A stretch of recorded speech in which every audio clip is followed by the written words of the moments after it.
Welcome to Elder Savvy. I am Anna Seri, the Director of Pembroke Council on Aging. The goal of Elder Savvy is to provide content-related topics from experts in the community to enhance the quality of life for seniors in our community. My guest today is Michelle Woodbray of 2Sisters Senior Living Advisors. Every day, 10,000 people will turn 65 between now and the year 2030. And 7 of 10 people will need help with at least one activity of daily living at some point in their lives. So it is important to have at least a basic understanding of what long-term care options exist and the differences between them. It is better to have a plan and never need it than to need a plan and not have it. Michelle Woodbray, the CEO at 2Sisters Senior Living Advisors, will discuss various care and living options including home health care, independent living, assisted living, memory care, adult day health, and skilled nursing. Well, Michelle, welcome. Thank you for coming and meeting with me. I feel like the whole issue of housing and senior housing and assisted living and long-term care and skilled facilities is confusing.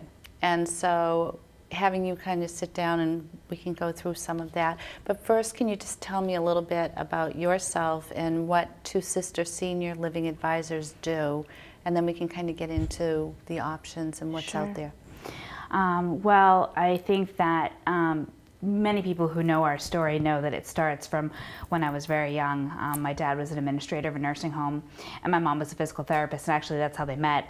And I didn't go to daycare. I grew up in a nursing home, and my younger sister, who is the other sister in 2Sisters Senior Living Advisors, same thing. And it really shaped our perspective on ourselves in relation to the aging population. And pretty much every job I've ever had has been in senior living in some capacity. And we moved around the country and had the opportunity to work in a variety of different places where we saw companies like 2Sisters Senior Living Advisors, a referral service that helps families who don't know what kind of care their loved one might need, or if they do, which type of company or which type of care provider is going to be the best fit.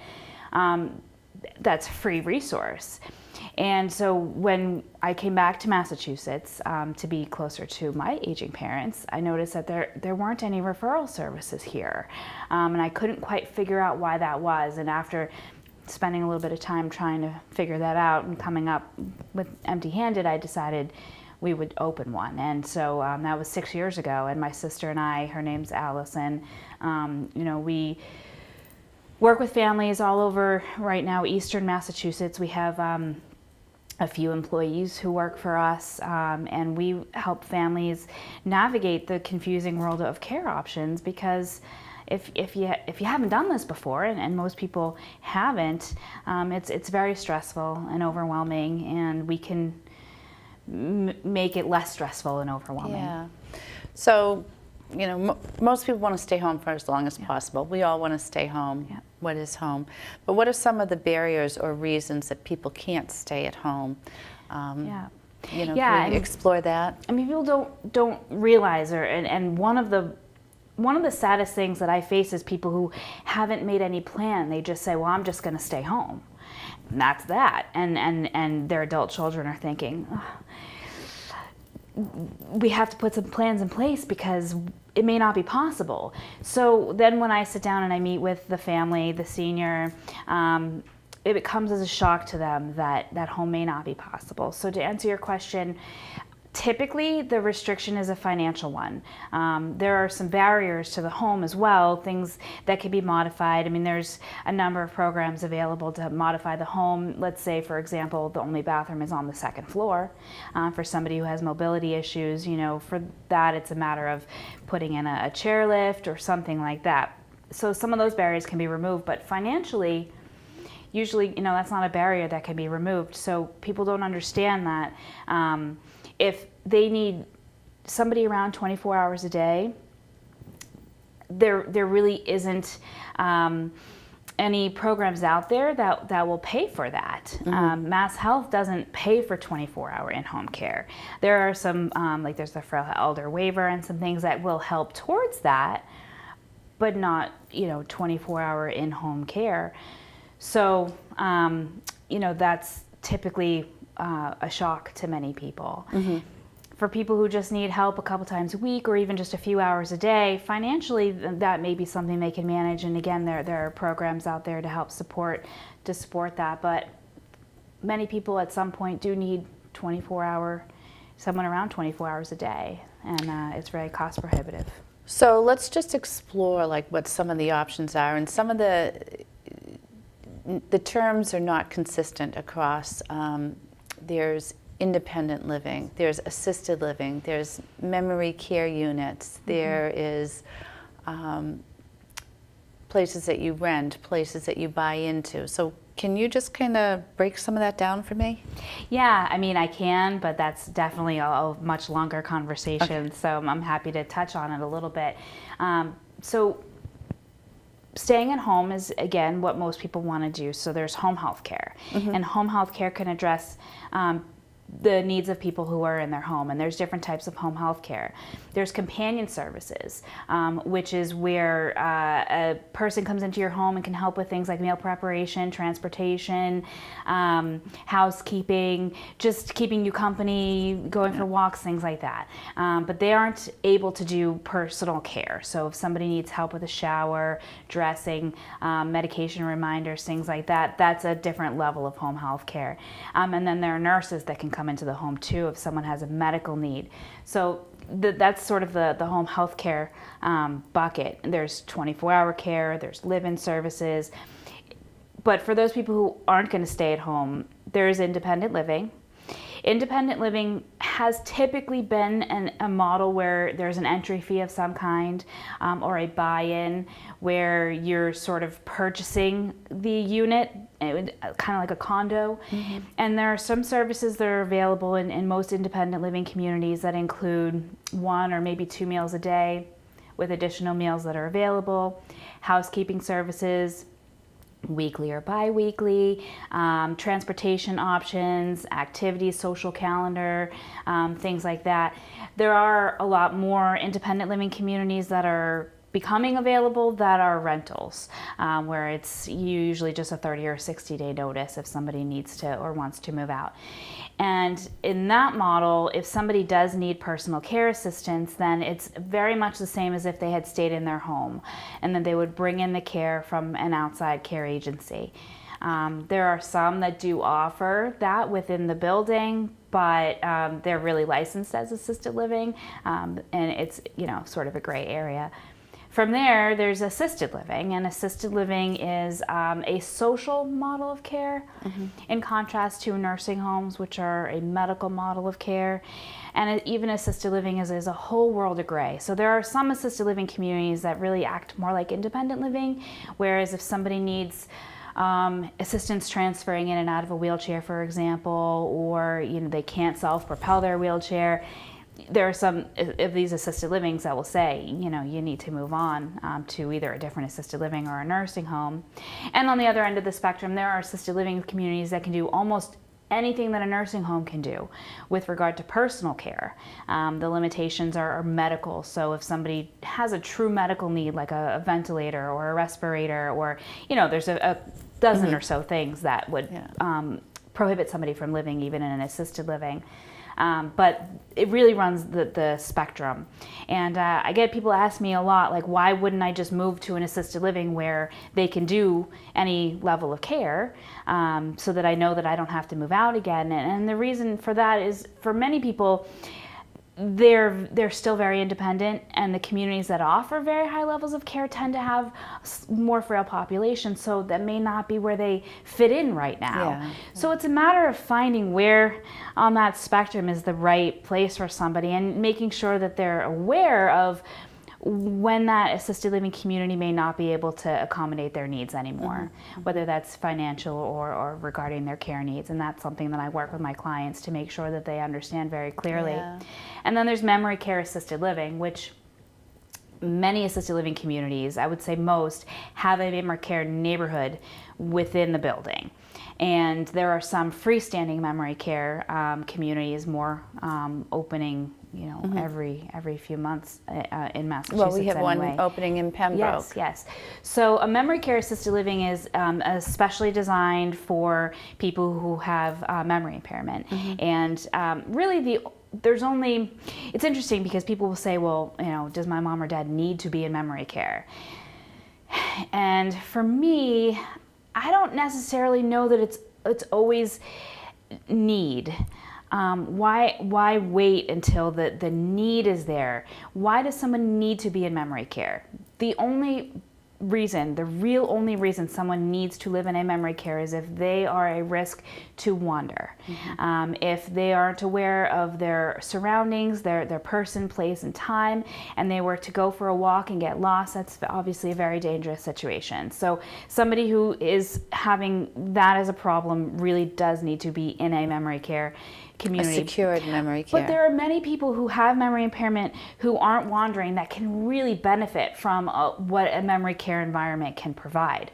And in fact, we have found that people who move into memory care often are more independent than they were in a traditional assisted living or even at home, because the support and the design of the environment allows them to thrive in a way that we can't imagine that they would have otherwise. It gives them the structure and support that they can no longer do for themselves. Right. So then that raises the threshold. Yes. Yeah, absolutely. So unfortunately, those options, all of the options that I've mentioned up until now, are for the most part, especially in this area, private pay. There are some subsidies and some low-income tax credit programs that make it a little bit more affordable for people. But there's a lot of planning ahead that is involved in order to take advantage of those programs. And again, people call me and want help to move into an assisted living on one of these subsidies, and they weren't on a wait list and they didn't plan ahead, and there's very little that I or anybody else can do to help them get in. So, one of my mottos is it's better to put a plan in place and never need it than to need a plan and not have one in place. Right. So with regard to people contacting me, there really is nobody that isn't going to benefit from having a conversation with us. If they never use my services or move into an assisted living or hire a home care company, that's fine. Our motto is the right senior living decision is an informed one. And so that's really the only goal, is make sure that you have the information that you need in order to make an informed decision when and if that time does come. Right. And plan ahead and know what your options are. And so that's kind of a little bit of discussing with you, and so we kind of touched on what if their needs are too high for an assisted living because of the social model, and then the skilled nursing facilities are the medical model, unless in the assisted living they hire extra help to supplement what is already there. Yeah, anybody can stay in either an independent or an assisted living environment as long as they want to, if they can bring in the outside support services they may need if their needs exceed what that particular community can offer. So I just want to circle around to price too. So because it's a social model, there are no insurances that pay for... No, that's not true. Long-term care insurance will cover. There are still some policies, I understand, that don't cover assisted living, but they're very old policies that were purchased a long time ago. And in my understanding is even those, the right lawyer can probably, get that company to cover assisted living. But by and large, most long-term care insurance policies will cover assisted living when the person, depending on their policy, when the elimination period or whatever is met and that person has their 2 ADLs or whatever it is for the long-term care policy. But yes, most long-term care insurance policies will cover assisted living. There's also a benefit through the VA called aid and attendance, which veterans who served at least 1 day active duty during a war may be eligible for, or their surviving spouses. There's a surviving spouse benefit too, and that can pay towards the cost of assisted living. There's, a few other options if somebody has a whole life policy that they've decided they don't really need anymore. There's some things that they can do with that. But yeah, it's private pay. In this area, assisted living could be as little as, $3,500 a month.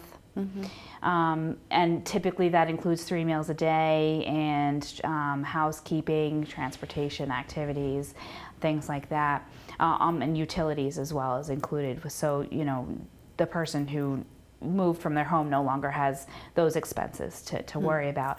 But it can go all the way up to, $10,000, $11,000 a month if somebody does have memory care needs and needs a lot of physical help, and it can get quite expensive. But what people don't realize too is that if they haven't planned ahead, then they assume, well, I'll just go to a nursing home then. Well, yes, that's definitely an option that they have, but nursing homes, private pay, are even more expensive than assisted living communities. In this area, the average is about $400 a day for a semi-private bed, a semi-private room, a bed in 2 beds with a curtain in the middle, $400 a day. And so that's a big shock for many people. And again, with the right planning, it doesn't have to be that way. It can, there are things that people can do so that they're spending their money down properly in, assisted living or what have you. And then if they do exhaust their resources, then they can benefit from programs like And I Mass think Health. you just touched on a very important piece, and that's what a lot of people do, not realizing doing, but one of the things that they should be thinking about is spending down. And so that spend down can be in an assisted living at a better quality of life, because you can't even go into a nursing home with funds. And so often people say, I want to save my money for my family and this and that. However, it reaches that crisis point, and so that's where, circling back to what you said, planning, kind of having these hard conversations and figuring things out is really important. So when somebody, because it's just usually when you get to that assisted living, I think this is what we might need to do. How do people even go about looking at them, choosing them, deciding, like what are the steps? Sure. It's interesting because I think prior to services like ours coming here, what most people do is they Google. They go on the computer and they Google what's in my area, and they start with the place that they drive by on their way to work every day. And location is often the place that people start. And we really feel at my company that that's backwards, because we focus on 4 criteria, and people should be focusing on these 4 criteria when doing this process. But one is care needs. What are the care needs now, as well as what may they be in the future? Of course, we don't have a crystal ball, but we can kind of anticipate what someone's care needs might become in the future. What is the budget that we have to work with? And location, obviously, is one of those criteria. And then the last one is one that not everybody gets to take into consideration, but it's what I call personality, which encompasses the culture and demographics of an assisted living community, for example, or amenities and features that they may have: swimming pools, underground parking, a high population of Catholic residents, things like that. But when somebody's care needs are particular and their budget is tight, and they can't always take those things into consideration. So, but we can't necessarily do anything about the care needs that we have or may have, and we can't do anything about the budget that we have to work with per se. So location becomes the variable that is the most flexible. And so what we found is when we take a look at what somebody has in terms of finances and what their care needs may be, that they're the right community for them, maybe just another 10 or 15 minutes further away than what they thought. I mean, I know that I go all the way, I go like a half an hour to go to my hairdresser, and I know many women who do that. You don't just go to the place because it's the closest, and I think that's the mistake a lot of people make, and also people are sort of, I don't want to say misled, but they walk in and they really love the fancy chandelier and the newness of a place, or whether it's the amenities, and they go ahead and make that move, not realizing that community may not be able to support their care needs in the pretty near future, or that they're going to run out of their money very fast here. Whereas if they choose a place a half an hour away that has a subsidy, they could potentially stay in that assisted living. So that's good. Those are like the little nuances that you don't realize of the various places. Yeah. And so can we just circle back to payment options? Sure. Yeah, so I mean, assisted living, like I said, is private pay. Okay, and you said the range between $3,500 to it can go. I mean, it can a month, up to 10 or 11,000 or even more, again, depending on what someone's care needs are. So for the most part, what we find is that seniors are paying for that with the sale, the money that they get from the sale of a home, by and large. There are seniors that have Social Security, and there are pensions, which is something that unfortunately is people changing. Our generation aren't going to have.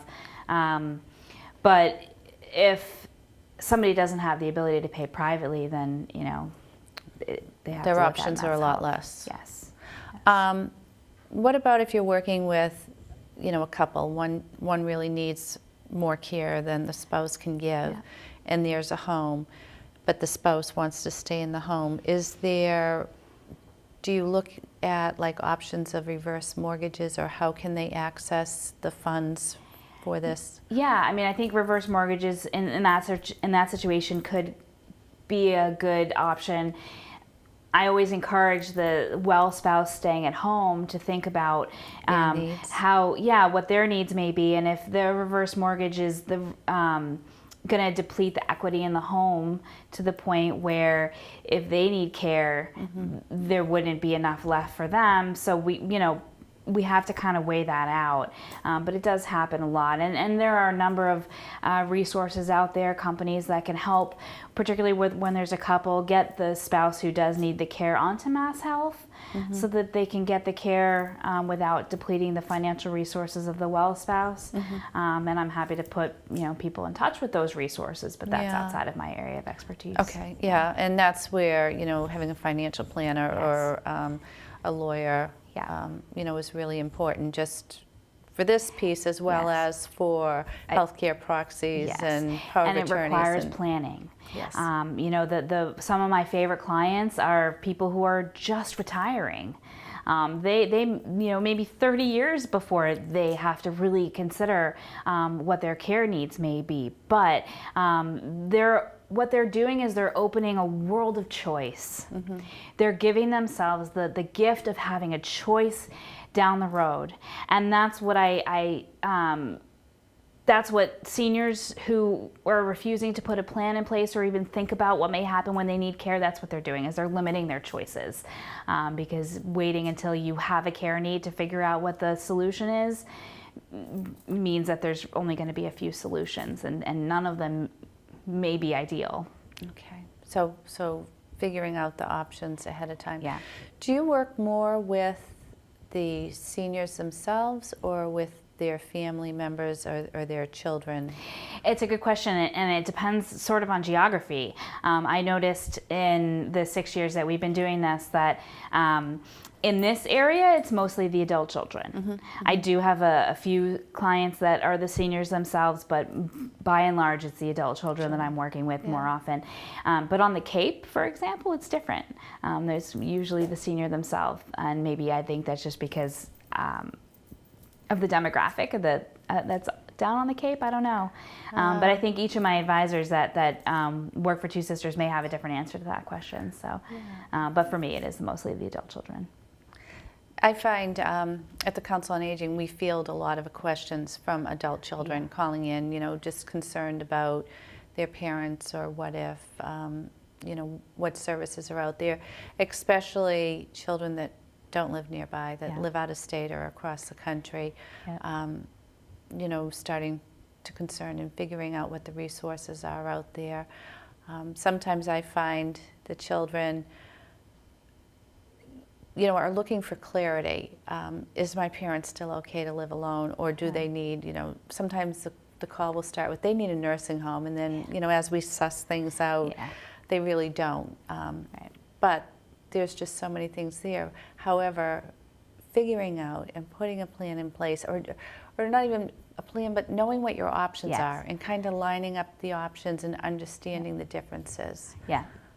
Yeah, absolutely. And there are, there's another group of professionals called geriatric care managers. I think actually their title just recently changed to aging life care professionals. We partner with them a lot because they're social workers or nurses typically, and they can work with the families who are not living locally to help put care plan in place and or coordinate between doctors and things like that. And so working with professionals like that can really put the minds at ease of adult children who live far away. We can certainly do a lot of that in terms of helping them understand what options are available, but sometimes there's a need for just that additional support because aging life care professionals are paid for by the family, whereas referral services are free to the family and we get compensated by the providers. Okay. So let's just kind of clarify that again. So anybody that has questions can call you, talk with you, work with you, and there's no fee to a referral source. Your fee comes when somebody is placed. When somebody chooses a service that we recommended, then we get compensated by the provider. So when you say a service that you recommend, do you also work with keeping people in their home and service providers? So if somebody is struggling and trying to figure out how do we keep mom at home, they can call you also. Yes, so what we'll do is we'll look at what home care companies are in the area that we vetted in terms of their hiring and staffing practices, and we understand the differences and the strengths among these different companies, and so we can help a family put some home care services in place. But we're going to look beyond that too. We're going to say, well, what if this is no longer adequate? What if this isn't enough? Then what are we going to do after that? And then what happens if that's no longer adequate, or for whatever reason financially viable? Then what are we going to do after that? And so we'll line up the whole plan so that the adult child, especially, or the senior, has peace of mind knowing that. And so sometimes that's the first step, and then the conversation starts, and well, good. Good. I did not realize that about your referral piece as keeping people at home, and I think that that's always the first choice of people, is that they really do want to stay home, but how do we figure it out? I like that you say you vet the services too, because I think that's really important with home services. You've already got somebody who's a little vulnerable, and now we're putting services in place, and just being at the Council on Aging, there are so many home services that come in, some that are very professional, have really good training programs, and others that are looking to just place bodies or manage people. And that's a struggle I have with some of the home care companies. We will never recommend just a private caregiver. We only partner with agencies or companies that are bonded, insured, licensed, and have systems in place for to make sure that they're reputable. So Michelle, I thank you for coming in. I think that it's still such a confusing topic. Confusing in the way that at the time of need.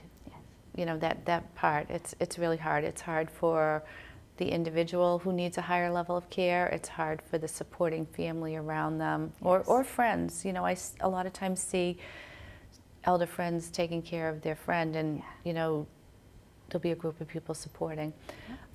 If somebody wants to get in touch with you or your company, they would contact 2Sisters Senior Advisors. 2Sisters Senior Living Advisors, Okay. Yep. And we have a great website. You can go on and watch several videos of my sister and I, being sisters and telling a little bit of the backstory of how we got this started. But we have a telephone number. Should I provide they can that, call. or is that going to be on the screen? Yep, so they can call you. Yeah, 24 hours a day. Okay. We'll return their call as soon as we Okay. can if we're not able to take it. Okay. Yeah. And they can call us at the Council on Aging, and I can give them your Yes. number too. Yeah, we get a lot of referrals from the Yeah. councils on aging. So I thank you. I thank you course. very much. Yes. And it's a good service that you are doing. I wasn't really clear on it myself, so I'm really glad that you came in and spoke Yeah, with thank me. you. And I can turn this information back out to the folks too. Yeah. Well, thank you for the opportunity. You're welcome. Yes.